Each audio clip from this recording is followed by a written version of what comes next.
Hi, this is Kacy Paide of theinspiredoffice.com.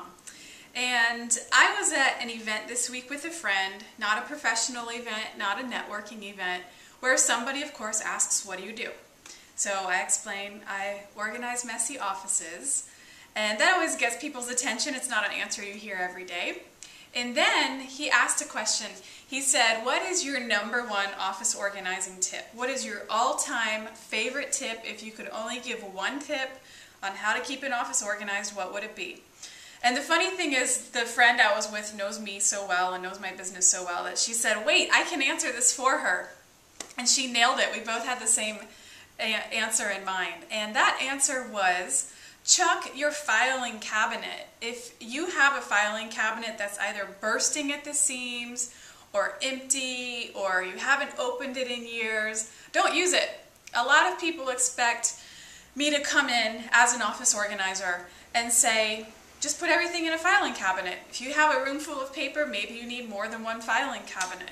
But it's the opposite. I work with clients who are all out of sight, out of mind, and I pride myself on, pulling the solutions from my clients instead of my, forcing a system on them.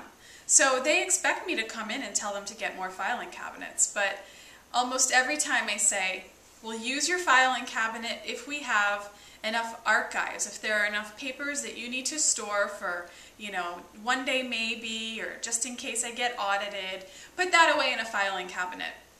But what I see all too often is people don't access what's in their cabinets because they're out of sight, out of mind, and they have to, in many cases, get up, leave their desk, walk across the room. That's one step too many. Open the cabinet, that's 2 steps too many.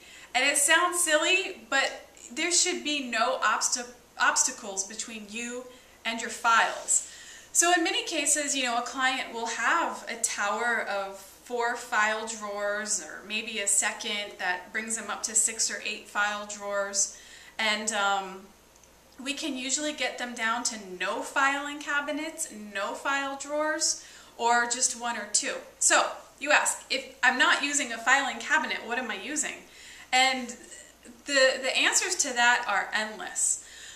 But, I have people use their walls. I have people use clipboards on the wall. I have people use file pockets on the wall. I have people use step racks on their desk. I have people use, rolling file carts. There are so many alternatives. But if you have ever lost something in a file drawer, or opened a filing cabinet only to have it jammed and you're wrestling with this big clunky metal hunk of junk, or you have all this filing space and almost all of it is empty, or you open a drawer and you discover that you haven't sorted your things since 10 years ago, then you're not a filing cabinet person, and don't pretend to be, and don't try to be. It's okay to pull the papers you use out in the open so they're in front of you, never to be lost again. So again, if I could only offer one piece of office organizing advice, it's get rid of the filing cabinet and see what ideas come up for you. So I hope that was helpful. Again, this is Kacy Paide of The Inspired Office.